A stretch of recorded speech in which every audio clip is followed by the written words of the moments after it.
Welcome to Math with Professor V. Here's your latest integral of the day, and I'm warning you now, it is spicy, spicy. So if you want to try it on your own, I'm going to give you a hint. First, I did a substitution, and then I did integration by parts. Okay, so jumping right in. First thing, since I knew I was going to do integration by parts later, I'm saving the variable u, so I decided to go ahead and let t be the entire denominator. So square root of 1 plus e to the x. And then before I find dt, let's square both sides so it's a little easier. So t squared would equal 1 plus e to the x. And then now let's go ahead and differentiate both sides. So we have 2t dt on the left, and then on the right, derivative of 1 is just 0, and then derivative of e to the x, that would be e to the x dx. So that's looking really promising because look, right here, here's e to the x dx. Fabulous. And then the denominator, radical 1 plus e to the x, that's just t. So my only issue at the moment is this pesky little x. We need to rewrite it in terms of t. And in order to do that, I'm going to come right here. So t squared is equal to 1 plus e to the x. Let's rearrange and solve for x in terms of t. So we have t squared minus 1 is e to the x. And then, yes, I'm going to take the natural log of both sides. So I have natural log of t squared minus 1 equals natural log of e to the x. So x equals ln of t squared minus 1. Okay, if you were a little bit worried, do I need absolute value on t squared minus 1? No, because notice here t is radical 1 plus e to the x. So there's no chance that this argument here is going to be negative, okay? There we go. So now let's rewrite our integral in terms of t using the substitution here. So remember, this x sitting up here in the numerator, this one is natural log t squared minus 1. And then e to the x dx, I have that right here, 2t dt. Over, and then radical 1 plus e to the x, what's that? That's just t. How are we doing? Great. I'm fabulous. So now I can see this lovely little t is going to cancel. Beautiful. And then I'm just going to be left with, let me keep the 2 in there, why not? 2 natural log t squared minus 1 dt. Okay, so from here, hopefully, you've done enough integration by parts that you notice when the integrand involves just some sort of logarithm, natural log, then it's time for by parts, and we'll let u be the logarithmic function. It's up to you where you want to put the 2. Okay, live your life. I kept it with the natural log. If you want to put it with dt or take it out entirely, that's fine. It's not going to make a huge difference. So I did u is 2 natural log t squared minus 1, and then dv would have to be dt. So now let's find du. So I'm going to keep the 2. Derivative of natural log t squared minus 1 would be 1 over t squared minus 1 times 2t, right? We have to do the chain rule and multiply by the derivative of t squared minus 1 dt. So this cleans up to 4t over t squared minus 1 dt. Beautiful. And then v would just be t. So now we can rewrite using our by parts formula. We have uv on the outside, not integrated anymore. So 2t natural log t squared minus 1 minus integral v du. So that would be this product right here. So I'm going to have 4t times another t, so 4t squared over t squared minus 1 dt. Beautiful. Okay, now from here, I'm looking at this integral. It's a rational function, and it's not quite time to do partial fractions because notice the degree is equal in the numerator and denominator. Before we do partial fractions, we need to have the rational function be bottom heavy. You know, my high school pre-calc teacher would say it needs to be a J-lo fraction. I kid you not, yes. So the degree of the denominator needs to be higher than the degree of the numerator.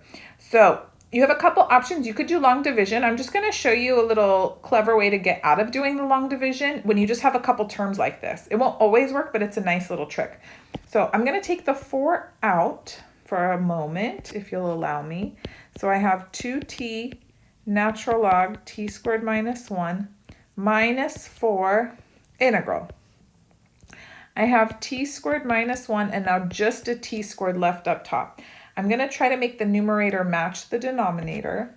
So I'm going to subtract 1, and then I also have to go ahead and add 1, right? That way I'm not really manipulating things illegally. We can't have the math police coming for us. dt. Well, what was the point of doing that? Well, now I can rewrite the integrand. Let me just briefly do it. It would be t squared minus 1 over t squared minus 1 plus 1 over t squared minus 1. So now putting everything all together, we would have 2t natural log t squared minus 1 minus 4 integral. This is just going to be 1 plus, and then yes, this I'm just going to leave it 1 over t squared minus 1 dt. How are we doing? Pretty good, I hope. Okay. This is great because now this is the same result you would have gotten had you done the long division. I know antiderivative of 1 over t squared minus 1. Some students memorize this antiderivative, but I don't encourage my students to memorize more than like the bare minimum. So this one, I'm going to derive it with you guys right now. It's not bad. I'm just going to factor, find the partial fraction decomposition, and then put it back in to the problem, okay? So just for a moment, we're going to do a little aside and do partial fraction decomposition. And there is a pattern for when you have 1 over a variable squared minus a constant for the antiderivative. So if you love memorizing stuff and your instructor's fine with it, go ahead. I'm not a fan. I'm not a fan of memorizing extra things. So t squared minus 1 factors into 1 over, it'll be t plus 1, t minus 1. Those are both linear factors, not repeated. So I'll have a over t plus 1 plus b over t minus 1, just constants in the numerator. Next, let's multiply through by the LCD. So t plus 1, t minus 1. And then 1 is going to equal a times t minus 1 plus b times t plus 1. You could distribute and equate coefficients of like terms to solve for a and b, or what I like to do in this case is just substitute in values of t to zero out the different factors. So I'm going to let t equal 1 because then that'll make this whole factor a 0.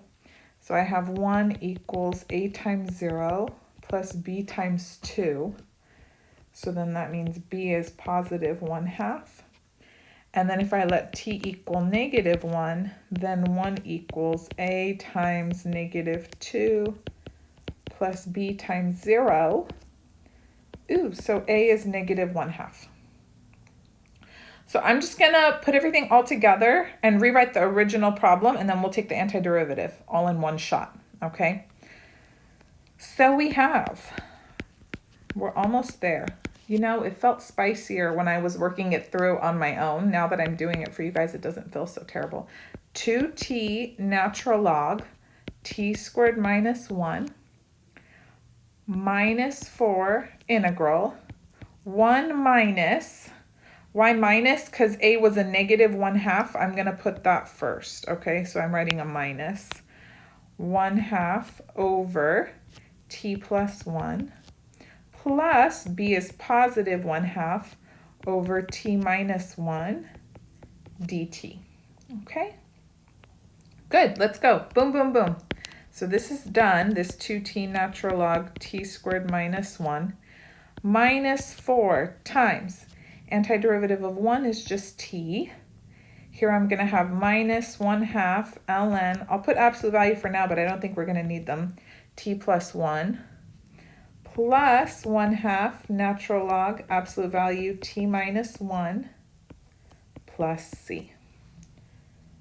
Beautiful. Let's just call in the cleanup crew now so we can bring this on home. So 2t natural log t squared minus 1 minus 4t plus 2 natural log absolute value t plus 1.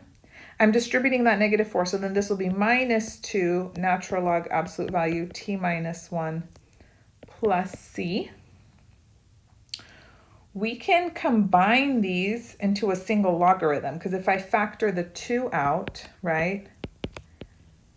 Let's go ahead and do that. Minus 4t plus 2 natural log. I'll keep the absolute value for now, but then when I replace it with the original variable, you'll see it's not necessary. So we have t plus 1 over t minus 1, and then plus c.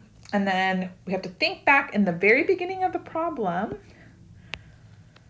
We did the substitution. We let t equal radical 1 plus e to the x.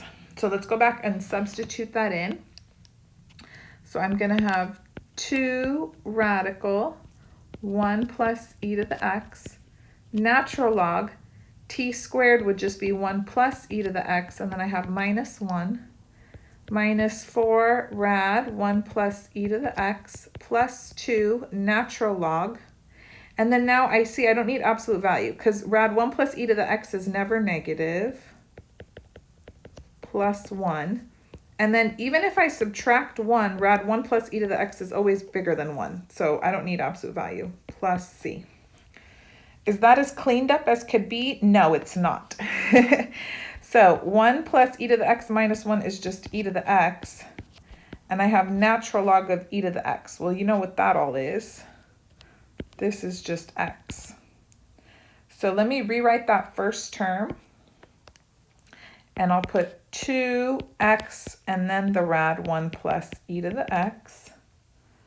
Oh, it's looking good. It's looking so good.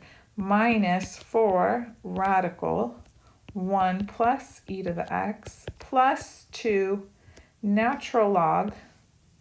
Let's get this looking nice. Radical 1 plus e to the x plus 1 over radical 1 plus e to the x minus 1 plus c. Voila. How did you like it? I'm sure there's a bunch of different ways to do it because the order and choice for the substitution and by parts can be adjusted. So I'm curious to see what you guys did. Let me know in the comments if you want to share your solution, if it was different, if it was more succinct. That's so exciting. I love a more succinct solution approach. To me, it's like more elegant, you know, when you're not scrambling around in a bunch of different directions. But sometimes it doesn't come to you. So that's it.